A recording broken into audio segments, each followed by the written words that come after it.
Hello guys, a very good evening to all of you. आज का जो हमारा वीडियो है वो मई जून 2021 के अंतर्राष्ट्रीय क्रोनोलॉजी के ऊपर है और ये इसका भाग 3 है। इससे पहले हमने भाग पहला और भाग दूसरा कर लिया है, जिसमें हमने नियुक्तियों तक की जितनी भी चर्चाएं थी वो हमने कर ली थी। एग्जाम पॉइंट ऑफ व्यू से जो जो चीज़ें इंपॉर्टेंट थी हम पढ़ चुके हैं। और मेरी आपसे एक दरखास्त रहेगी कि आप इस मैगजीन को जो है ख़रीद लीजिएगा अगर आपके पास में अवेलेबल हो, अन्यथा जो है कुछ समय बाद में आपको जो है ये अवेलेबल करवा दी जाएगी। तो आप हमारा टेलीग्राम चैनल है study for RS and IAS, उसको ज्वाइन कर लीजिए। अगर आपकी कोई क्वेरी हो तो आप इंस्टाग्राम पे भी जो है हमें लिख सकते हैं। तो आज जो है हम पढ़ने वाले हैं वो है जो चर्चित व्यक्ति रहे हैं, जो ऑबिट्यूरीज जो रही हैं, यानी कि जो इनका निधन हुआ है और जो भी हमारे इम्पोर्टेंट डेज़ हैं, दिवस हैं, उनके बारे में हम आज जो है चर्चा करने वाले हैं। तो चलिए स्टार्ट करते हैं। तो ऑबिट्यूरी के अंदर सबसे इम्पॉर्टेंट जो न्यूज़ है वो है सुंदरलाल बहुगुणा जी को लेकर के। ये एक इन्वायरमेंटलिस्ट थे, यानी पर्यावरणविद थे। इनका संबंध जो है चिपको आंदोलन से रहा है, चिपको मूवमेंट, ठीक है, चिपको मूवमेंट। और इन्होंने ये आंदोलन शुरू किया था कहाँ पर? 1970 के दशक में ये आंदोलन शुरू किया गया था। जो आपका चमोली डिस्ट्रिक्ट है, जो पहले उत्तर प्रदेश में आता था इनके ज़माने में, लेकिन अब ये उत्तराखंड में आता है, वहाँ पर जो है इसको शुरुआत किया गया था। तो इसमें बेसिकली यही चीज़ थी कि जो पेड़ हैं उनको काटने से रोकने के लिए उनको ये जो है गले लगा करके ये लोग जो है खड़े हुआ करते थे। इसी प्रकार का एक आंदोलन अगर आपको ध्यान में हो तो 1730 के अंदर हमारे राजस्थान के अंदर जो है अमृता देवी बिश्नोई जी के द्वारा चलाया गया था। और उन्होंने जो है अपने प्राणों का बलिदान भी दिया था, ठीक है। राजा के द्वारा जो सैनिक आए थे उन्होंने जो है इनको पेड़ों सहित ही काट दिया था। तो इनके जो बलिदान है उसके ऊपर अमृता देवी बिश्नोई पुरस्कार भी जो है, पर्यावरण पुरस्कार भी जो है वो भी हर साल जो है वो दिया जाता है। इसके अलावा भी देखिए कई सारे जो है पर्यावरण से संबंधित आंदोलन हुए हैं जो काफ़ी इंपॉर्टेंट है। जैसे अपीको आंदोलन है, वो कर्नाटका में काफ़ी प्रसिद्ध था। तो उनके बारे में भी एक बार थोड़ी सी एट अ ग्लांस हम जो है चर्चा कर लेते हैं यहीं पे। तो अब आप यहाँ पर देखिए, आपकी स्क्रीन पे देखिएगा। सबसे पहला है बिश्नोई मूवमेंट। ये 1700 के अंदर आया था। ये कहाँ पर स्टार्ट किया गया था? तो मारवाड़, राजस्थान का जो मारवाड़ रीजन है, यानी कि वेस्टर्न राजस्थान जो है, वहाँ का एक खिजड़ली गांव है, वहाँ पर इसको स्टार्ट किया गया था। इसकी लीडर थी अमृता देवी बिश्नोई। सेकंड जो है वो चिपको आंदोलन है, 1973 में स्टार्ट हुआ था उत्तराखंड में, और इसके जो हेड थे वो थे सुंदरलाल बहुगुणा। और इन्होंने जो है पेड़ों को जो है गले लगा करके और उनको कटने से रोकने के लिए जो है ये कार्य किया था। फिर है साइलेंट रिवर वैली प्रोजेक्ट। ये जो है आपका केरला में जो कैनीपूजा जो रिवर है वहाँ पर जो है इसको स्टार्ट किया गया था। और केरला शास्त्र साहित्य परिषद जो है सुघात कुमारी, इनके द्वारा इसको स्टार्ट किया गया था। और इसमें जो साइलेंट वैली है, जो केरला की साइलेंट वैली है, वहाँ पर जो silent valley hydro electric power project लग रहा था, मिनिस्टर जो थे उस समय राजीव गांधी के समय, तो उस समय जब इसका इनॉग्रेशन किया गया था तब इसके लिए विरोध में जो है ये आंदोलन जो है वो चलाया गया था। चौथा आंदोलन है जंगल बचाओ आंदोलन। ये बिहार से संबंधित है और बिहार के जो ट्राइबल लोग हैं, सिंहभूम जिले के जो ट्राइबल लोग हैं, आदिवासी लोग हैं, उन्होंने इसको जो है चालू किया था। फिर जो है अपीको आंदोलन, ये काफ़ी इंपॉर्टेंट है, इसको ध्यान रखिएगा। ये कर्नाटका में शुरू हुआ था। लक्ष्मी नरसिम्हन जो है वो इसकी हेड थी और इन्होंने भी जो है वो पेड़ों को गिरने से रोकने के लिए इसको बनाया था। फिर है टेहरी डैम प्रोजेक्ट। तो जो टेहरी डैम है ये भगीरथी नदी के ऊपर जो है बनाया जा रहा था और इसके अगेंस्ट में भी जो है ये जो आपके सुंदरलाल बहुगुणा जी हैं उन्होंने ये प्रोटेस्ट या आंदोलन शुरू किया था। फिर है नर्मदा बचाओ आंदोलन। ये तो हम सभी जानते हैं, ये तो अभी रिसेंट भी है और इसमें जो है गुजरात, मध्य प्रदेश और महाराष्ट्र में टोटल 33 डैम जो है उससे जो गाँव जो हैं जो नष्ट हो जाते हैं उनके अगेंस्ट में इसको चलाया गया था। और मेधा पाटकर जो है वो इसकी मेन जो है वो हेड रही हैं, लीडर रही हैं। उसके अलावा जैसे अरुंधति रॉय जी हैं वो भी, सुंदरलाल बहुगुणा, बाबा आमटे, ये सब भी इससे जुड़े हुए हैं। तो ये काफ़ी इंपॉर्टेंट है नर्मदा बचाओ आंदोलन। और आमिर खान ने भी जो है इसके अंदर पार्टिसिपेट किया था, तो ये थोड़ा सा हमें ध्यान में रखना है। तो ये कुछ आंदोलन थे जिसको कि आपको इसी के साथ में याद भी रख लेना चाहिए। आप चाहें तो इसको लिख सकते हैं कि आपका चिपको मूवमेंट कब हुआ था, साइलेंट वैली, अपीको आंदोलन कब हुआ, कहाँ से संबंधित है। तो ये थोड़ा सा आप ध्यान में रखेंगे तो आपके प्रीलिम्स में ये काम आ सकता है।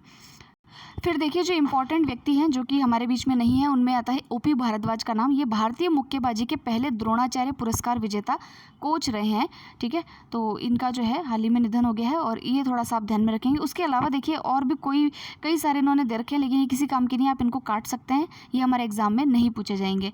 अब हम कुछ ऐसे चर्चित व्यक्तियों के बारे में पढ़ेंगे जिनकी नियुक्तियाँ जो है वो एग्जाम में पूछी जा सकती है। जैसे कि देखिए भारतीय मूल की अमेरिकी सिविल राइट अधिवक्ता जो थी वनीता गुप्ता, उनको अमेरिका में एसोसिएट अटॉर्नी जनरल के रूप में जो है वो नियुक्त किया गया है, ठीक है। तो अमेरिकी न्याय विभाग के इस तीसरे सबसे महत्वपूर्ण पद पर कार्य करने वाली वह पहली भारतीय अमेरिकी महिला जो है वो बन गई है। तो ये हमें ध्यान में रखना है। फिर हम नेक्स्ट देखते हैं प्रियंका मोहिते इनके बारे में देख लेते हैं। ये कौन है? तो ये एक पर्वतारोही हैं, यानी माउंटेनियर हैं। कहाँ की हैं? तो ये महाराष्ट्र की हैं और वहाँ के जो ये जो है पश्चिम महाराष्ट्र के सतारा की पर्वतारोही हैं और इन्होंने, हाँ, ये महाराष्ट्र की हैं और इन्होंने जो है विश्व की 10वीं सबसे ऊंची चोटी, जिसको माउंट अन्नपूर्णा कहते हैं, उसकी चढ़ाई करके एक नया रिकॉर्ड जो है इन्होंने स्थापित किया है। वह यह उपलब्धि हासिल करने वाली पहली भारतीय महिला पर्वतारोही हैं, इसलिए इनके बारे में जानना ज़रूरी है। ठीक है, तो जो पर्सन इन न्यूज़ होते हैं, जैसे कि अभी सुंदर बहुगुणा जी के बारे में हमने पढ़ा, तो उनके बारे में ऐसे क्वेश्चन आ सकता है कि हाल ही में चर्चित जो ये व्यक्ति हैं, इनका संबंध निम्न में से किससे है। ठीक है, तो वो दे देंगे कि भाई चिपको आंदोलन, अपिको आंदोलन या टेहरी डैम आंदोलन। तो आप बताइए पहला दूसरा सही है, पहला सही है, सिर्फ तीसरा सही है या सिर्फ दूसरा सही है। इस प्रकार का क्वेश्चन जो है वो बन सकता है। फिर अब देखिए, प्रियंका मोहितो ने इससे पहले जो है दुनिया की सबसे ऊंची चोटी माउंट एवरेस्ट, उसके अलावा Mount Lhotse, Mount Makalu, Mount Kilimanjaro पर चढ़ाई की थी। माउंट अन्नपूर्णा नेपाल में स्थित हिमालय का ही एक हिस्सा है, जिसकी ऊंचाई 8000 मीटर के करीब है। इसे चढ़ाई करने के लिए सबसे कठिन पर्वतों में से एक माना जाता है। ठीक है, तो ये हमारे लिए इंपॉर्टेंट हो जाता है। इससे पहले फ्रांस की कोई पर्वतारोही थी जिनका नाम था मैरिस हर्जोग, उन्होंने और लुइस लाचेनेल ने माउंट अन्नपूर्णा को पहली बार जो है वो फतेह किया था। तो ये भी हमारे लिए इंपॉर्टेंट न्यूज़ हो जाती है। अब हम कुछ इंपॉर्टेंट दिवस के बारे में पढ़ लेते हैं। देखिए, आरएस के अंदर जो है हमारे इंपॉर्टेंट डेज़ के बारे में क्वेश्चन 2013 के अंदर प्रीलिम्स में आया था। 2016 में सच ऐसा कोई क्वेश्चन नहीं था जहाँ तक मुझे ध्यान है, और 2018 में भी कोई क्वेश्चन नहीं था। तो हो सकता है कि कोई क्वेश्चन आए, हो सकता है ना भी आए। कुछ चर्चित जो दिवस हैं उनको हम पढ़ लेते हैं। बाकी सारे जो दिवस हैं वो इतने जैसे कि जो लेस इंपॉर्टेंट होता है, अब तो हर दिन भी कोई ना कोई दिवस होता है, सब थोड़ी ना याद रख सकते हैं। तो कुछ जो इंपॉर्टेंट होंगे उनको हम याद रख लेंगे, बाकियों को आप छोड़ सकते हैं। जैसे कि देखिए, महाराष्ट्र दिवस और गुजरात दिवस। तो 1960 में आपको पता होगा, देखिए हमारा जो भारत आज़ाद हुआ था, तो उस समय 3 प्रेसिडेंसीज जो हैं वो ब्रिटिशर्स के अंडर में थी। एक थी कैलकाटा प्रेसिडेंसी, एक आपकी थी ये मद्रास प्रेसिडेंसी और एक थी बॉम्बे प्रेसिडेंसी। तो बॉम्बे प्रेसिडेंसी वाला जो ये हिस्सा था, इसके अंदर हमारा महाराष्ट्र गुजरात वाला अधिकतर रीजन जो है वो आता था। तो जब हमारा देश आज़ाद हुआ तो महाराष्ट्र और गुजरात को बॉम्बे प्रेसिडेंसी से अलग किया गया था। तो वो 1 मई को किया गया था, इसलिए 1 मई को जो है इनका दिवस मनाया जाता है, महाराष्ट्र दिवस भी और गुजरात दिवस भी। और 1 ही मई को जो है अंतर्राष्ट्रीय श्रम दिवस भी मनाया जाता है, लेबर डे भी मनाया जाता है। ठीक है, फिर हम देखते हैं कि अंतर्राष्ट्रीय श्रम संगठन यानी कि ILO, इंटरनेशनल लेबर ऑर्गेनाइजेशन, मैंने अभी बताया था आपको कि यूनाइटेड नेशन की स्पेशल एजेंसी है। इसकी स्थापना 1919 में की गई। इसका मुख्यालय कहाँ है, ये इंपॉर्टेंट है, याद रख लीजिएगा, जिनेवा के अंदर जो है इसका मुख्यालय है। फिर हम देखते हैं वर्ल्ड हास्य दिवस यानी लाफ्टर डे, ये 2 मई को मनाया जाता है। फिर है, ये इंपॉर्टेंट है, विश्व प्रेस स्वतंत्रता दिवस। ठीक है, प्रेस फ्रीडम डे, ये 3 मई को आता है, ये इंपॉर्टेंट है। और इसकी थीम थी information as a public good. और प्रेस स्वतंत्रता दिवस 1994 में पहली बार मनाया गया था, और ये जो है यह दिवस यूनेस्को के द्वारा जो है आयोजित किया जाता है। ठीक है, फिर हम देखते हैं next hand hygiene day, world hand hygiene day, ये 5 मई को जो है वो मनाया जाता है। फिर आता है आपका नेक्स्ट है रविंद्रनाथ टैगोर की 160वीं जयंती जो है वो 7 मई को जो है वो मनाई गई, यानी कि बर्थ डेट जो है वो 7 मई है। वर्ल्ड रेड क्रॉस डे जो है वो मनाया जाता है आपका 8 मई के दिन। थैलीसीमिया डे जो है उसको भी 8 मई को जो है वो मनाया जाता है। और फिर है आपका प्रवासी पक्षी दिवस, वर्ल्ड माइग्रेटरी बर्ड डे, ये भी 8 मई को मनाया जाता है। माइग्रेटरी बर्ड्स होती है जो एक जगह से दूसरी जगह, जैसे सर्दियों के अंदर हमारे यहाँ पर साइरस क्रेन जो होती है वो यहाँ पर आती है, यहाँ पर सांभर लेक में। तो इस प्रकार से जो है इसको ऐसी बर्ड्स को माइग्रेटरी बर्ड्स कहा जाता है। मदर्स डे कब आता है, ये किसी शायद एग्ज़ाम था, शायद PTT था या फिर कोई टीचिंग एग्ज़ाम था, उसी के अंदर इसको पूछा गया था कि मदर्स डे कब मनाते हैं। तो मई का जो दूसरा रविवार होता है उसको मदर्स डे बनाते हैं। इसको याद करने का भी एक तरीका है। तो आप मदर्स से देख रहे हैं, तो ये म का मतलब होगा मई, दूसरा, और यहाँ पर संडे यानी रविवार। तो मई का दूसरा रविवार जो है वो मदर्स डे के रूप में मनाया जाता है। फिर है विश्व लूपस दिवस, ये एक बीमारी है जो महिलाओं में पाई जाती है। इसका प्रभाव सिर से पांव तक होता है, बुखार आना, मुंह में छाले, स्किन पर चकते, पेट दर्द, और ये सारी चीज़ें जो है इस बीमारी में होती है। फिर है नर्स डे, हमें ध्यान रखना चाहिए, nurses a voice to lead a vision for future health care, ये 12 मई को जो है वो मनाया जाता है। फैमिली डे, ये 15 मई को मनाया जाता है। और फिर है हमारा राष्ट्रीय डेंगू दिवस ये 16 मई को मनाया जाता है। ये डेंगू के लिए जो है जागरूकता प्रसारित करने के लिए किया जाता है। सिक्किम का राज्य दिवस, आप जानते हैं सिक्किम को जो है 46 हमारा ये जो है इसका 46 स्थापना दिवस है। ये हमारा 22वां राज्य था और ये 16 मई 1975 को जो है अस्तित्व में आया था। शांति के साथ रहने का दिवस, ये चलो ये इम्पोर्टेंट नहीं है। प्रकाश दिवस इम्पोर्टेंट नहीं है। फिर हम देखते हैं, फिर है अंतर्राष्ट्रीय जैव विविधता दिवस यानी कि इंटरनेशनल बायोडाइवर्सिटी डे। ये जो है हमारा इम्पॉर्टेंट डे है, ये हमको ध्यान में रखना है। 22 मई को इसको जो है वो मनाया जाता है। नेक्स्ट है एमनेस्टी इंटरनेशनल डे, ये 28 मई को मनाया जाता है। एमनेस्टी इंटरनेशनल देखिए एक गैर सरकारी संगठन है, ठीक है। इसके ऊपर एक क्वेश्चन भी आया था, एक रिपोर्ट आई थी रेफ्यूजीज़ के ऊपर, वो पूछा गया था कि इनमें से किसके द्वारा इसको रिलीज़ किया जाता है। ये यूपीएससी के अंदर क्वेश्चन आया था। तो एमनेस्टी इंटरनेशनल इंपॉर्टेंट है, ये हमें ध्यान में रखना है। इस संगठन का प्राथमिक लक्ष्य मानवाधिकारों की रक्षा और उनकी वकालत करना है। देखिए मैं एक चीज़ यहाँ पर आपको बोलना चाहूँगी, आप चाहे कितने भी बिजी क्यों ना हो, आपके पास में कितना ही आप जो है अपने एकेडमिक्स में या फिर अपने आरएस की प्रिपरेशन, यूपीएससी की प्रिपरेशन में बिजी हो, लेकिन आप अपने समय का कुछ समय ज़रूर निकालिए न्यूज़पेपर रीडिंग के लिए। भले आप 15 मिनट ही देखिए। अगर आप हिंदी माध्यम से है तो आप दैनिक जागरण का एक ग्लांस ले लीजिए कि क्या क्या न्यूज़ उसमें आई है, क्योंकि कभी कभार ऐसा होता है कि जिस समय ये एमनेस्टी इंटरनेशनल वाला क्वेश्चन आया था तो ये किसी भी मैगजीन के अंदर मेरे हिसाब से नहीं था, और ये जो है न्यूज़पेपर में से लिया गया क्वेश्चन था, क्योंकि उस समय ये काफ़ी चर्चा में चल रहा था, ठीक है। तो इस तरीके की जो चीज़ें होती है वो हम न्यूज़पेपर से जो है डायरेक्टली पढ़ सकते हैं। जैसे हम सुबह या कभी भी दिन में जब हम न्यूज़पेपर पढ़ते हैं तो अगर हम एक बार पढ़ लेंगे तो हमारे सबकॉन्शियस में रहता है। तो मैं ये रिकमेंड करूँगी कि आप मैगज़ीन तो पढ़िए, लेकिन उसके अलावा न्यूज़पेपर का सब्सटीट्यूट मैगज़ीन को मत बनाइए। एक बार न्यूज़पेपर की रीडिंग जो है आप ज़रूर से करें। फिर हम देखते हैं वर्ल्ड हंगर डे, ये 28 मई को मनाया जाता है और भूखमरी से निपटने के लिए इस दिवस को मनाया जाता है। फिर है international day of UN peace keepers. आप जानते हैं जो संयुक्त राष्ट्र संघ है वहाँ पर जो है किसी भी देश में पीस कीपिंग यानी शांति स्थापना के लिए एक शांति सेना जो है वो भेजी जाती है, तो उसका भी एक दिवस मनाया जाता है जो कि 29 मई को मनाया जाता है। हिंदी पत्रकारिता दिवस ये 30 मई को मनाया जाता है और ये इंपॉर्टेंट है। विश्व तंबाकू निषेध दिवस ये 31 मई को मनाया जाता है। इस बार की इसकी थीम भी याद रखिएगा, इसकी थीम थी कमिट टू क्विट, ठीक है। फिर है भारतीय रिजर्व बैंक की स्थापना, तो 1 अप्रैल 1934 को जो है इसके प्रावधान लागू किए गए थे, तो 1 अप्रैल 1934 को इसको मनाया जाता है। फिर है विश्व स्वास्थ्य दिवस वर्ल्ड हेल्थ डे, ये 7 अप्रैल को जो है वो मनाया जाता है। फिर है यहाँ पर पोइला बोईशाख बंगाली नववर्ष 15 अप्रैल इसको मनाया जाता है। तो ये पोइला बोईशाख जो है जिसे बंगला नववर्ष के नाम से जाना जाता है यानी कि न्यू ईयर, और बंगाली कैलेंडर का ये पहला दिन है और नए साल के दिन के रूप में जो है इसको मनाया जाता है। ये हमेशा जो है मतलब प्रतिवर्ष जो है 14 से 15 अप्रैल को जो है ये पड़ता है, ठीक है। फिर है हेमोफीलिया डे, ये होता है ब्लड जब क्लॉट नहीं होता है हमारी बॉडी में उसको हेमोफीलिया नामक बीमारी कहते हैं। इसको 17 अप्रैल को मनाया जाता है। वर्ल्ड हेरिटेज डे 18 अप्रैल को मनाया जाता है।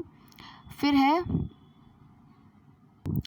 है आपका विश्व यकृत यानी कि लिवर डे, ये जो है 19 अप्रैल को मनाया जाता है। अच्छा, लिवर की स्टडी को क्या कहते हैं ये आप मुझे कमेंट सेक्शन में बताइएगा।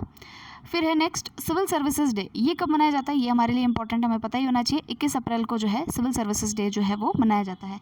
विश्व पृथ्वी दिवस कब मनाया जाता है, तो 22 अप्रैल को इसको मनाया जाता है। तो ये जो है इसका इस बार का जो है थीम था रेस्टोर आवर अर्थ।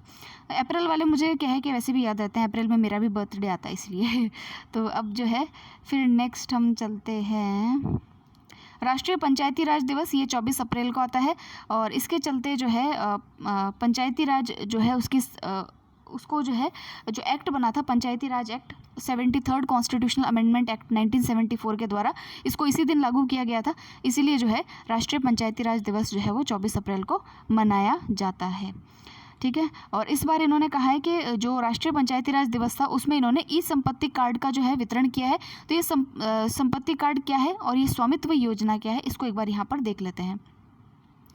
देखिए, सामाजिक आर्थिक रूप से एक सशक्त और आत्मनिर्भर ग्रामीण भारत को बढ़ावा देने के लिए एक केंद्रीय सरकार या केंद्रीय क्षेत्र की एक योजना के रूप में स्वामित्व यानी कि स्वामित्व का फुल फॉर्म है survey of villages and mapping with improvised technology in village areas, इसका शुभारंभ जो है प्राइम मिनिस्टर ने 24 अप्रैल 2020 को किया था। इस योजना के अंतर्गत क्या होगा कि मैपिंग और सर्वेक्षण के आधुनिक तकनीकी साधनों का उपयोग करके ग्रामीण भारत को बदलने की क्षमता जो है वो डेवलप की जाएगी। यह ग्रामीणों द्वारा ऋण और अन्य वित्तीय लाभों का फायदा उठाने के लिए संपत्ति को वित्तीय परिसंपत्ति के रूप में उपयोग करने का मार्ग प्रशस्त करता है। यानी कि आपकी प्रॉपर्टी जो है वो आपके लिए फाइनेंशियल एसेट के रूप में कार्य करे, उसके लिए ये जो है ये योजना चलाई गई है। 2021 से 2025 के दौरान देश भर के लगभग 6 लाख के करीब गांवों को ये जो है कवर करेगा। और इसका जो पायलट प्रोजेक्ट है वो महाराष्ट्र, कर्नाटक, हरियाणा, उत्तर प्रदेश, उत्तराखंड, मध्य प्रदेश, पंजाब और राजस्थान के चुनिंदा गांवों में जो है वो लागू किया जाएगा। तो ये थोड़ी सी योजना भी आप ध्यान में रखिएगा। स्वामित्व योजना का संबंध किससे है? तो ये हमारे जो रूरल जो लैंड है उससे संबंधित ये योजना है। ठीक है, फिर देखते हैं महावीर जयंती जो है वो 25 अप्रैल को मनाई जाती है। महावीर जी जो है वो 23वें तीर्थंकर थे इनके जैन धर्म के। ठीक है, फिर हम चलते हैं नेक्स्ट जो न्यूज़ है वो कुछ चर्चित पुस्तकों के ऊपर है। अब देखिए, चर्चित पुस्तकें आरएस में तो नहीं पूछी जाती हैं, लेकिन आपकी ये पुस्तकें जो है जो आपके एसएससी का एग्ज़ाम हो या बैंक का एग्ज़ाम हो, वहाँ पर जो भी इंपॉर्टेंट बुक्स होती हैं उनके बारे में क्वेश्चंस पूछे जाते हैं। यानी चर्चित पुस्तकों के ऊपर क्वेश्चंस जो है वो पुटअप होते हैं। तो आप देख लेते हैं इसको। देखिए, नेहरू तिब्बत और चीन, ये किताब लिखी है अवतार सिंह भसीन ने। नेम्स ऑफ द वुमेन, ये लिखी है जीत थायल ने। Life in the clock tower valley, ये शकूर राथेर के द्वारा है। नीना गुप्ता की किताब है सच कहूँ तो an autobiography. Believe what life and cricket taught me, ये सुरेश रैना और भरत सुंदरसन की पुस्तक है। और इन्होंने जो सुरेश रैना है उन्होंने अपनी बल्लेबाजी के ऊपर जो है जो चैलेंजेस आए हैं उसके ऊपर इस किताब को लिखा है। फिर है battle ready for 21st century, ये लिखी है लेफ्टिनेंट जनरल AK सिंह और ब्रिगेडियर नरेंद्र कुमार ने। Bringing governments and people closer, ये डॉक्टर M रामचंद्र के द्वारा है। सच कहूँ एन ऑटोबायोग्राफी, ये विक्रम संपत की है। एलिफेंट इन द वूम कल्कि कोचलिन की है, और ये तो एक्ट्रेस हैं, आपको पता ही है। फिर है Thambi Naidu and family, struggle for a non racial south Africa, ये इस्माइली वादी के द्वारा लिखी गई पुस्तक है। तो ये जो किताबें हैं आप इनको, जैसे अभी मान लीजिए किसी बैंकिंग का एग्ज़ाम हो तो आप इन बुक्स को जो है वो रीड कर सकते हैं। बाकी अगर आप आरएस की तैयारी कर रहे हैं तो आपके लिए किसी काम की नहीं, आप इनको छोड़ भी सकते हैं। फिर नेक्स्ट हम देखते हैं शब्द संक्षेप। इसके अंदर जो है पहला है उधमपुर श्रीनगर बारामूला लिंक प्रोजेक्ट। तो ये Udhampur Srinagar Baramulla rail link project जो है ये इंपॉर्टेंट इसीलिए है क्योंकि इसको जो है 2002 के अंदर राष्ट्रीय परियोजना के रूप में जो है वो घोषित किया गया था। अब ये परियोजना है कहाँ पर? तो देखिए, ये जो है आपके श्रीनगर यानी कि जम्मू कश्मीर साइड में है, और इसमें जो है 272 किलोमीटर लंबी जो है एक रेलवे लाइन जो है उसको बिछा करके कश्मीर घाटी को देश के शेष हिस्सों से इसको जोड़ा गया है। ठीक है, और इसमें जो है रेलवे लाइन का जो है इतना कार्य जो है वो पूर्ण हो चुका है। हालांकि ये इतना इंपॉर्टेंट नहीं है, थोड़ा सा ये ध्यान में रखेंगे कि ये जो योजना है वो कहाँ से संबंधित है। फिर हम देखते हैं एडवांस एंटिक्विटी मैनेजमेंट सिस्टम यानी AAMS, ये क्या है? तो देखिए, गोवा सरकार ने अभिलेखागार और पुरातत्व निदेशालय ने एडवांस एंटिक्विटीज मैनेजमेंट सिस्टम का उद्घाटन किया था, जो कि एंटिक वस्तुओं के भंडारण और प्रबंधन के लिए देश में अपनी तरह की पहली प्रणाली है। अभी इस प्रणाली में कुल 83 एंटिक वस्तुओं को सूचीबद्ध किया गया है, जिसका उद्देश्य सॉफ्टवेयर से जुड़ी एंटिक वस्तुओं के बारे में त्वरित जानकारी प्रदान कर उनका बेहतर संरक्षण सुनिश्चित करना है। फिर हम नेक्स्ट देखते हैं इंटीग्रेटेड हेल्थ इंफॉर्मेशन प्लेटफॉर्म, ये किस लिए न्यूज़ में था? तो देखिए, ये है एक आपका एकीकृत स्वास्थ्य सूचना एकीकृत स्वास्थ्य सूचना मंच। केंद्रीय स्वास्थ्य एवं परिवार कल्याण मंत्री जो है डॉक्टर हर्षवर्धन सिंह, उन्होंने जो है नई दिल्ली में इसका जो है इसकी शुरुआत की थी। और इसका जो है वास्तविक समय यानी रियल टाइम केस आधारित जानकारी, एकीकृत विश्लेषणात्मक और उन्नत दृश्य क्षमता के लिए विकसित स्वास्थ्य सूचना प्रणाली ये जो है ये प्लेटफॉर्म प्रदान करेगा। ये मोबाइल या अन्य इलेक्ट्रॉनिक उपकरणों पर भी विश्लेषण रिपोर्ट जो है वो आपको प्रदान कर सकता है। तो ये जो है इंटीग्रेटेड हेल्थ इंफॉर्मेशन प्लेटफॉर्म के बारे में था। तो ये कुछ थे, तो इनके बारे में आप थोड़ा सा जान लीजिएगा, बाकी इतने जो है। फिर हम नेक्स्ट चलते हैं, एक कॉन्फ्रेंस है जिसके बारे में हम पढ़ लेते हैं। इसका नाम है बोआओ फोरम फॉर एशिया वार्षिक सम्मेलन। ठीक है, ये बोआओ फोरम फॉर एशिया वार्षिक सम्मेलन जो है इसका अभी उद्घाटन किया गया है दक्षिण चीन के हेनान प्रांत के बोआओ नामक जगह में। ठीक है, इस सम्मेलन में जो है 60 से अधिक देशों ने जो है भाग लिया है। ये एक गैर लाभकारी अंतर्राष्ट्रीय संगठन है जिसे वर्ष 2001 में 26 सदस्यों के द्वारा, जिसमें 25 तो एशियाई देश थे प्लस एक ऑस्ट्रेलिया, इनके द्वारा संयुक्त रूप से इसको चलाया गया था। इसके वर्तमान में 29 सदस्य हैं।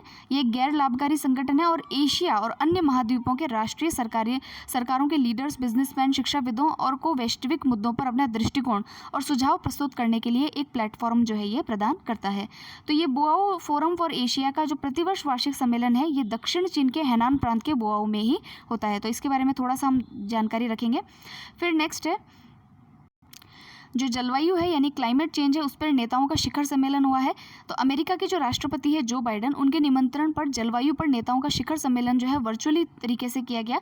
हमारे देश के प्रधानमंत्री ने भी उसमें भाग लिया है। 40 देशों के प्रधानमंत्री ने इसमें भाग लिया है और इसका थीम था आवर कलेक्टिव स्प्रिंट। स्प्रिंट का मतलब होता है तेज दौड़, ठीक है। तो इसका जो है इस शिखर सम्मेलन से जुड़े मुद्दों पर केंद्रीकृत वैश्विक बैठकों की श्रृंखला का एक ये हिस्सा है जो ग्लासगो स्कॉटलैंड में जो है नवंबर 2021 में COP यानी कॉन्फ्रेंस ऑफ पार्टीज 26 तक चलने वाले जलवायु मुद्दों पर केंद्रित रहा है, ठीक है। फिर हम देख लेते हैं कि कौन कौन से मेले, महोत्सव और प्रदर्शनी इंपॉर्टेंट है। तो देखिए ट्यूलिप फेस्टिवल ये कहाँ मनाया जाता है, तो जम्मू कश्मीर के श्रीनगर के अंदर, क्योंकि आपको पता होगा कि ट्यूलिप गार्डन जो है एशिया का सबसे बड़ा ट्यूलिप गार्डन श्रीनगर के अंदर है। तो वहाँ पर जो है इस फेस्टिवल को जो है मनाया जाता है और ये विश्व प्रसिद्ध जो डल झील है उसके किनारे जो है इसको मनाया जाता है। एशिया का सबसे बड़ा ट्यूलिप गार्डन जो है वो आम जनता के लिए यहाँ पर खोला गया था श्रीनगर में। फिर हम कुछ पोर्टल्स और ऐप के बारे में बात करते हैं। अब यहाँ से जो है आपकी वेरी वेरी इंपॉर्टेंट जो न्यूज़ेज़ हैं वो स्टार्ट होती है। जो हमने इससे पीछे वाली न्यूज़ पढ़ी है वो तो लाइक ऐसा है कि हर बार जैसे आप कोई भी क्रोनोलॉजी पढ़ेंगे तो आपको जैसे वो दिवस हैं, किताबें हैं, तो ये सब चीज़ें तो आपको मिलती रहेंगी। जैसे पिछली बार वाली जिसने अप्रैल मई की पढ़ी होगी तो उसको पता होगा कि ये सारे डेज़ वगैरह रिपीट हो रहे हैं। और ऑबिचुअरी में एक ही इंपॉर्टेंट था जो कि हमने वो सुंदर बहुगुणा के बारे में पढ़ा था, वो इंपॉर्टेंट था। बाकी अब जो इंपॉर्टेंट चीज़ें हैं वो अब से स्टार्ट होंगी। तो अब हम देखते हैं पोर्टल्स और ऐप कौन कौन से लॉन्च हुए हैं, इन पर विशेष ध्यान दीजिएगा। ये एग्जाम में पूछ लिए जाते हैं, UPSC में भी और RPSC में भी। तो सबसे पहला है मधु क्रांति पोर्टल और हनी कॉर्नर का शुभारंभ। अच्छा, एक चीज़ ये है कि मैं सारी चीज़ों को लगभग जो चीज़ें इंपॉर्टेंट होती हैं उनको इसीलिए बताती हूँ क्योंकि हमारे जो व्यूअर्स हैं वो RS और IS के अलावा भी अन्य चीज़ों की भी तैयारी कर रहे हैं। जैसे कि कोई सेंट्रल सर्विसेज की तैयारी कर रहा है, कोई SSC की, बैंकिंग की, इन सब के लोग भी जुड़े हुए हैं। तो इसीलिए जो उनके लिए इंपॉर्टेंट न्यूज़ है वो भी बतानी पड़ती है। प्लस RS और UPSC में जो आता है वो तो इंपॉर्टेंट है ही, लेकिन मैंने जितने भी पेपर स्टडी किए हैं वो UPSC और RS के ही किए हैं और RPSC के किए हैं। तो मैं उस आधार पर आपको बताती हूँ कि ये क्वेश्चन इंपॉर्टेंट है, ये वाला नहीं है। तो हालांकि आपको थोड़ा सा लगता होगा बर्डन, लेकिन ये ज़रूरी है कि भाई सभी लोगों को हमको साथ लेकर के चलना होता है। तो चलिए हम देखते हैं। मधु क्रांति पोर्टल और हनी कॉर्नर का शुभारंभ किया गया है, ये क्या है? तो देखिए ये जो है हमारे कृषि कल्याण यानी कि एग्रीकल्चर मिनिस्टर नरेंद्र सिंह तोमर जो है उन्होंने इसका शुभारंभ किया है। और ये जो है आपका राष्ट्रीय कृषि सहकारी विपणन महासंघ, जिसको आप नेफेड कहते हैं, उसके द्वारा जो है ये पोर्टल लॉन्च किया गया है। इस पोर्टल को शहद और अन्य मधु उत्पादों को ऑनलाइन उपलब्ध कराने के उद्देश्य से जो है विकसित किया गया है। यह शहद की गुणवत्ता और मिलावट के स्रोत की जांच करने में भी आपकी मदद करेगा। राष्ट्रीय मधुमक्खी पालन और हनी मिशन के तहत गठित राष्ट्रीय मधुमक्खी बोर्ड एवं कृषि और कल्याण मंत्रालय की एक पहल है और इस परियोजना के लिए राष्ट्रीय मधुमक्खी बोर्ड और इंडियन बैंक के मध्य समझौते पर हस्ताक्षर किए गए हैं। तो देखिए इसके नाम से ही सिद्ध है कि मधु क्रांति पोर्टल और हनी कॉर्नर जो है ये किससे संबंधित है, तो जितने भी हनी है और हनी प्रोडक्ट्स हैं उससे संबंधित ये प्रोजेक्ट है। अब ये हमारे लिए किस प्रकार से काम का है, अब ये तो कोई पूछेगा नहीं कि मधु क्रांति पोर्टल का संबंध किससे है, तो नाम से ही सिद्ध है तो कोई भी बता देगा। तो क्वेश्चन यहाँ नहीं है, क्वेश्चन मेंस के अंदर है। जब मेंस के अंदर आपसे क्वेश्चन पूछा जाता है कि जो हमारी एक्स्ट्रा एग्रीकल्चरल एक्टिविटीज़ होती हैं, एग्रीकल्चर के इतर जो एक्टिविटीज़ होती हैं उसके ऊपर कोई लेख लिखिए, तब आप जो है लिख सकते हैं। और सरकार ने उसमें क्या क्या पहल की है तो वो वहाँ आप जो है लिख सकते हैं कि कृषि की जो एलाइड एक्टिविटीज़ होती हैं उसके अंदर जो मधुमक्खी पालन है वो भी एक जो है बहुत ही इंपॉर्टेंट आमदनी के स्रोत के रूप में आकर के उभरा है और इसके अंदर अनेक संभावनाएं हैं। इसके लिए जो है ये पोर्टल भी जारी किए गए हैं, ठीक है, ताकि किसानों को जो है उनकी आमदनी का जो है बढ़ाने का अवसर दिया जा सके। तो इस तरीके से आप इन चीज़ों को जो है दूसरी जगह इस्तेमाल कर सकते हैं। ज़रूरी नहीं कि इसके ऊपर जो है डायरेक्ट क्वेश्चन पूछा जाए। फिर नेक्स्ट हम देखते हैं ई सांता प्लेटफॉर्म। तो ये क्या है, तो ई सांता जो है ये एक प्लेटफॉर्म है। इसका उद्घाटन जल कृषकों और खरीदारों को जोड़ने हेतु एक मंच जो है ये प्रदान करेगा। इसका उद्घाटन जो है हमारे वाणिज्य और उद्योग मंत्री पीयूष गोयल जो है उन्होंने किया है। इसका देखिए ई सांता का अर्थ क्या है, electronic solution for augmenting NACSA farmers trade in aquaculture, ठीक है। ये इसका फुल फॉर्म है। एक्वाकल्चर से संबंधित यानी कि जल कृषकों से संबंधित जो है इसका संबंध है। ई सांता सामूहिक रूप से उत्पादों को खरीदने वाले मछुआरों एवं मत्स्य उत्पादक संगठनों को एक साथ लाने का कार्य जो है वो करेगा। अब ये क्वेश्चन आ सकता है कि ई सांता पोर्टल का संबंध किससे है। अब जैसे ही आपको इसका फुल फॉर्म पता होगा तो आप इसका टिक लगा देंगे सही आंसर, नहीं तो ये गलत हो सकता है। नेक्स्ट देखते हैं मानस ऐप। तो ये मानस ऐप क्या है? मानस का फुल फॉर्म है mental health and normalcy augmentation system. ठीक है, इसका जो उद्घाटन है वो हमारे भारत सरकार के प्रधान वैज्ञानिक सलाहकार प्रोफेसर के विजय राघवन ने सभी आयु समूह, ध्यान रखिएगा, सभी आयु समूहों की देखभाल के लिए इस ऐप को वर्चुअली लॉन्च किया है, सभी आयु समूह के लिए। ठीक है, और ये मैं क्यों बता रही हूँ जोड़ दे करके, क्योंकि अगर यूपीएससी में इस प्रकार का क्वेश्चन आया तो वो लिखेगा कि 12th क्लास के बच्चों के लिए मानस ऐप का किया गया है, मानस ऐप का फुल फॉर्म ये है, ऐसे करके 3-4 स्टेटमेंट बनाएगा। जैसे ही आपने इसको देखा कि हाँ भाई बच्चों के लिए ही है, तो वैसे ही आपका स्टेटमेंट रॉन्ग हो जाएगा।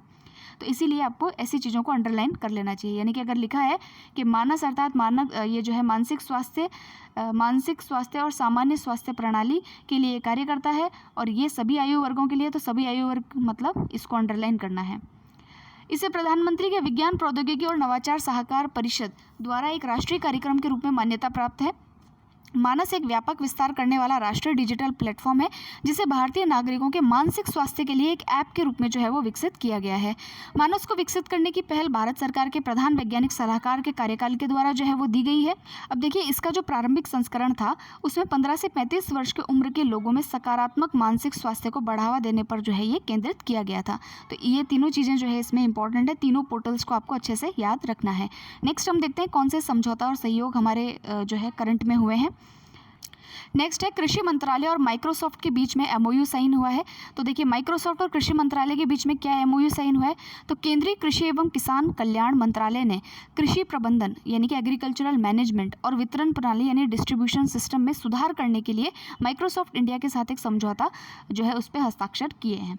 इससे होगा क्या कि माइक्रोसॉफ्ट इंडिया जो है फसल उपरांत यानी फसल कटने के बाद में जो उसका प्रबंधन और वितरण होता है यानी कि उसका मैनेजमेंट और उसका जो डिस्ट्रीब्यूशन होता है उसके सहित स्मार्ट और सुव्यवस्थित कृषि के लिए किसान इंटरफेस विकसित करने के लिए जो हमारे देश के 6 राज्य हैं वहाँ पर 10 जिलों में चयनित 100 गाँवों में एक पायलट प्रोजेक्ट जो है वो ये स्टार्ट करेगी। ठीक है, तो इसके तहत जो है ये जो वितरण होता है यानी कि डिस्ट्रीब्यूशन होता है और मैनेजमेंट, उसके लिए जो है माइक्रोसॉफ्ट कार्य करेगा। इसकी अवधि 1 वर्ष की होगी और इस प्रोजेक्ट से चयनित 100 गाँवों में किसानों की बेहतरी के लिए विविध कार्य होंगे जिनसे उनकी आय को बढ़ाया जाएगा। यह प्रोजेक्ट किसानों की जो इनपुट कॉस्ट है उसको कम करेगा और खेती में सुगमता को सुनिश्चित करेगा। तो ये जो 6 जिले हैं जहाँ पर राज्य हैं वहाँ पर इसको स्टार्ट किया जाएगा, उसमें राजस्थान भी एक जिला है, यानी कि जो हमारे नॉर्थ के ही हैं सारे जिले और साउथ का एक ही जिला है इसमें, वो है आंध्र प्रदेश। तो ये थोड़ा सा आप ध्यान में रखेंगे। फिर नेक्स्ट हम देखते हैं जो भारतीय प्रतिस्पर्धा आयोग है यानी CCI है और ब्राज़ील की आर्थिक रक्षा प्रशासनिक परिषद है, उनके बीच में एक MOU साइन हुआ है। तो ये MOU किस लिए साइन हुआ है वो हम देखते हैं। ब्राज़ील की आर्थिक रक्षा प्रशासनिक परिषद के मध्य समझौता जो है वो साइन हुआ है और इसमें जो है तो ये जो है आपसी सहयोग स्थापित करने के लिए जो है ब्राज़ील के साथ में ये इन्होंने एक MOU जो है वो साइन किया। हालांकि ये न्यूज़ इतनी इंपॉर्टेंट नहीं है, इसको आप यहाँ कट कर सकते हैं। फिर हम नेक्स्ट देखते हैं योजनाएं, कार्यक्रम, पहल और मिशन। अब है योजनाएं, कार्यक्रम, पहल। उसमें पहला है आकांक्षी जिलों में यानी एस्पायरेशनल जो डिस्ट्रिक्ट्स हैं। आपको पता है कि नीति आयोग के द्वारा कुछ डिस्ट्रिक्ट्स को एस्पायरेशनल डिस्ट्रिक्ट के रूप में जो है चयनित किया गया है। जैसे हमारे यहाँ का धौलपुर करौली एस्पायरेशनल डिस्ट्रिक्ट्स में आता है। तो इन आकांक्षी जिलों में जनजातीय समूहों के लिए वनधन पहल जो है उसको स्टार्ट किया जाएगा। तो वनधन पहल क्या है कि आप जानते हैं जो भी ट्राइबल लोग होते हैं वो एग्रीकल्चर में जो भी प्रोड्यूस होता है, एग्रीकल्चर के जो भी प्रोडक्ट्स होते हैं, सॉरी फॉरेस्ट के जो भी प्रोडक्ट होते हैं, एग्रीकल्चर नहीं फॉरेस्ट के जो प्रोडक्ट होते हैं उस पर काफ़ी हद तक डिपेंड रहते हैं। ठीक है, तो उनके लिए ये वनधन पहल जो है इसकी स्टार्ट की गई थी। तो एक चीज़ और है, एक संस्था और है जिसके बारे में मैंने पहले भी कई बार चर्चा की है, जिसका नाम है ट्राइफेड। तो ये ट्राइफेड का फुल फॉर्म होता है tribal cooperative marketing federation of India. ठीक है, ये क्या करता है कि जो भी हमारे भारत के जनजातीय क्षेत्र हैं उनके कल्याण के लिए कार्य करने के लिए जो संस्था उत्तरदायी है उसको ट्राइफेड कहा जाता है। तो अभी जो ये ट्राइफेड है इसने भारत के सभी आकांक्षी जिलों में जनजातीय समूहों के लिए वनधन पहल को लागू करने के लिए नीति आयोग आयोग के साथ साझेदारी करने का निर्णय लिया है।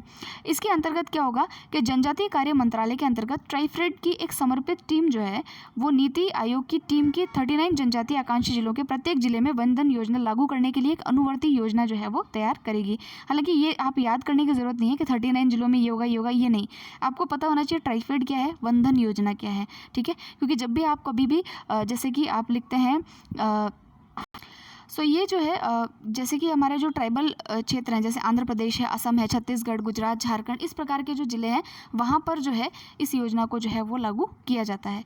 फिर हम नेक्स्ट देख लेते हैं मुख्यमंत्री वात्सल्य योजना। ये इतनी इंपॉर्टेंट नहीं क्योंकि ये उत्तराखंड की योजना है। फिर हम देखते हैं आहार क्रांति मिशन। तो ये हमारे जो है केंद्रीय विज्ञान और प्रौद्योगिकी, पृथ्वी विज्ञान और स्वास्थ्य तथा परिवार कल्याण मंत्रालय के जो मंत्री हैं डॉक्टर हर्षवर्धन, उन्होंने जो इसका शुभारंभ किया है 2021 में। तो देखिए जो आहार क्रांति मिशन है ये हमारे भारत में जो भी पौष्टिक भोजन है, फल है, सब्जियां हैं, उनकी पहुंच स्थापित करने के लिए एक समर्पित मिशन है। आप सभी जानते हैं आजकल जो है हम लोग जैसे ब्रेड हम लोग जैसे सुबह खाते हैं। गाँव के अंदर अगर आप जाएंगे, जैसे अगर हम अपने राजस्थान की बात करें तो सुबह जो है बाजरे वाली जो रोटी होती है, जो मीठी बाजरी होती है, उसकी रोटी से नाश्ता किया जाता है, वो भी दही के साथ में। तो वो एक मोटा अनाज लोग खाते हैं और उससे वो स्वस्थ भी रहते हैं। तो इस तरीके का जो हमारा जो ट्रेडिशनल फूड है, जैसे कि हम सांगरी की सब्जी खाते हैं, खुमटे की सब्जी खाते हैं, तो ये सारे क्या ट्रेडिशनल फूड्स हैं। ये एक तरीके से जो है न्यूट्रिशन प्रोवाइड करते हैं और जो हमारी विषम जो जलवायु होती है उसको सहन करने के लिए बॉडी को ताकत देते हैं।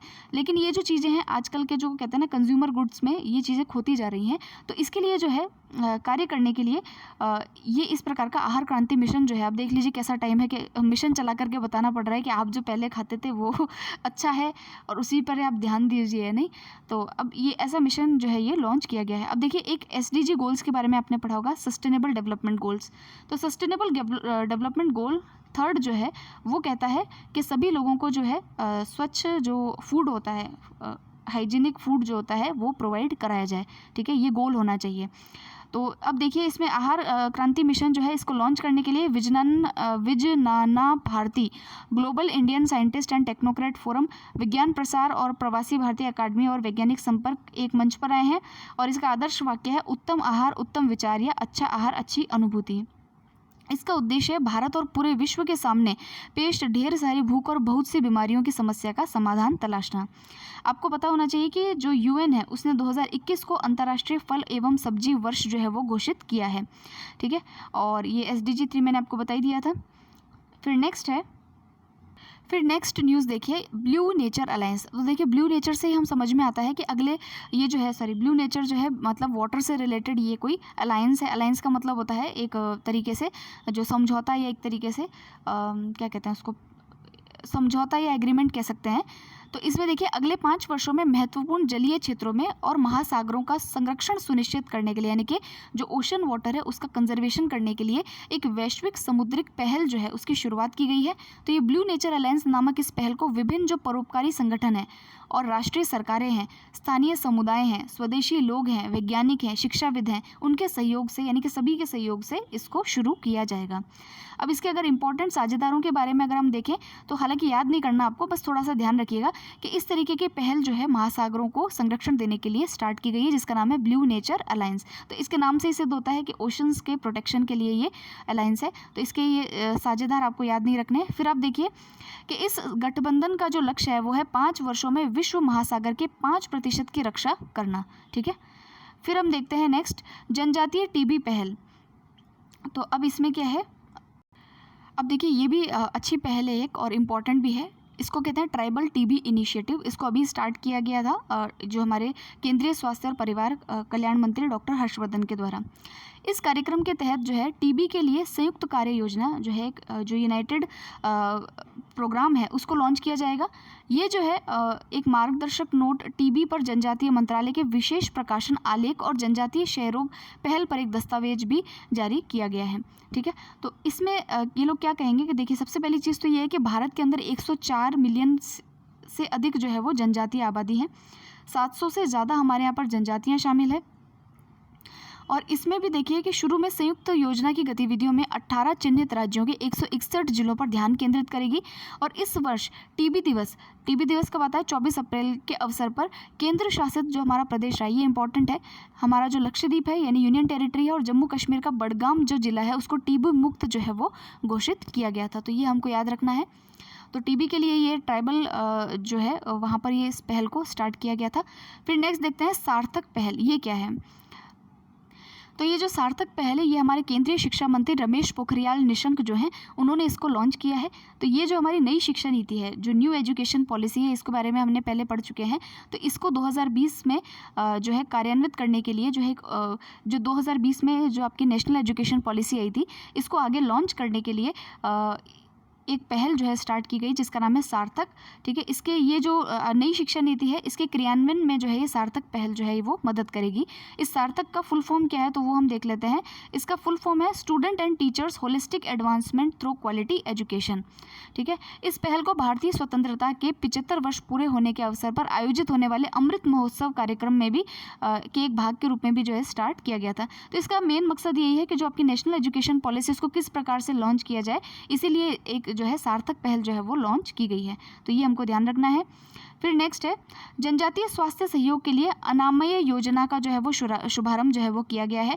तो ये जो अनामय योजना है, अब देखिए आपसे क्वेश्चन अगर पूछा जाता है कि ट्राइबल डेवलपमेंट के लिए सरकार क्या क्या कार्य कर रही है, तो उसमें आप संवैधानिक पक्ष तो दे ही सकते हैं, उसके अलावा जो है आप इस तरीके की जो योजनाएं हैं, जैसे अभी मैंने पीछे ट्राइफेड वाली योजना देखी थी, ठीक है, और अभी जो है ये वाली जो अनामय योजना है, इस प्रकार की योजनाओं का आप अगर रेफरेंस देंगे तो आपके आंसर में काफ़ी एक वजन जो है वो रिफ्लेक्ट होगा। अब देखिए जो हमारे स्वास्थ्य मंत्री हैं उन्होंने केंद्रीय जनजातीय कार्य मंत्री अर्जुन मुंडा के साथ में मिलकर के वीडियो कॉन्फ्रेंसिंग के माध्यम से इस अनामय योजना की शुरुआत की है। इसमें बहुहितधारकों यानी कि जो स्टेक होल्डर्स हैं उनके द्वारा शुरू की गई इस योजना को मुख्य रूप से पीरामल फाउंडेशन और bill and Melinda Gates foundation के सहयोग मिला है। ये जो योजना है भारत के जनजातीय समुदाय के स्वास्थ्य और पोषण की स्थिति में सुधार करने के उद्देश्य से विभिन्न सरकारी एजेंसियों और संगठनों द्वारा किए जा रहे प्रयासों को एक मंच पर लाएगी। अब देखिए एक क्वेश्चन ये होता है कि हम किसी भी योजना को या किसी भी पोर्टल को कैसे पढ़ें। तो कैसे पढ़ने का अर्थ सबसे पहले ये होता है कि पहले आप ये देखिए कि ये जो योजना है या ये पोर्टल है ये किस मंत्रालय के द्वारा जारी किया गया है। जैसे आपको पता चलेगा कि जैसे स्वास्थ्य मंत्रालय है तो यानी कि वो जो पोर्टल है या वो जो योजना है वो स्वास्थ्य से संबंधित योजना है, ये चीज़ क्लियर हो जाएगी। फिर आप ये मत पढ़िए कि वहाँ पर कितने जिलों में है, कितने में क्या है, वो सेकेंडरी चीज़ है, वो सेकेंडरी फैक्ट है। आपको मेन फैक्ट ये याद रखना है कि इसका संबंध किससे है और इससे होगा क्या, इसका उद्देश्य क्या है। तो उद्देश्य अगर आप पढ़ लेंगे तो वो आपके लिए मोर देन इनफ है। तो कोई भी योजना पोर्टल अगर आप पढ़ते हैं तो वो टारगेट किसके लिए है, किसने इसको जारी किया है, उसका उद्देश्य क्या है, बस इतनी चीज़ें आप ध्यान में रखिए। और फैक्ट्स, जिले और ये सब चीज़ें आप भूल भी जाते हैं तो उसका विशेष महत्व नहीं रहता है। अब हम नेक्स्ट पढ़ेंगे परियोजनाएं, और फिर हम पढ़ेंगे परियोजनाओं के बाद में आपका आएगा जो ऑपरेशन, मतलब अभी इसमें थोड़ी शॉर्ट न्यूज़ और भी हैं। जैसे ये शॉर्ट न्यूज़ पहले हम लास्ट में पढ़ते थे, अब की बार इस मैगजीन में शॉर्ट न्यूज़ इन्होंने पहले दी हैं। तो ये थोड़ी सी शॉर्ट न्यूज़ पढ़ने के बाद में फिर राष्ट्रीय परिदृश्य आएगा। तो अब ये नेक्स्ट वीडियो में हम कवर करेंगे क्योंकि 30 मिनट्स ऑलरेडी हो चुके हैं, उससे ज़्यादा ही हो चुके हैं। तो मिलते हैं नेक्स्ट वीडियो में। सी यू गाइस।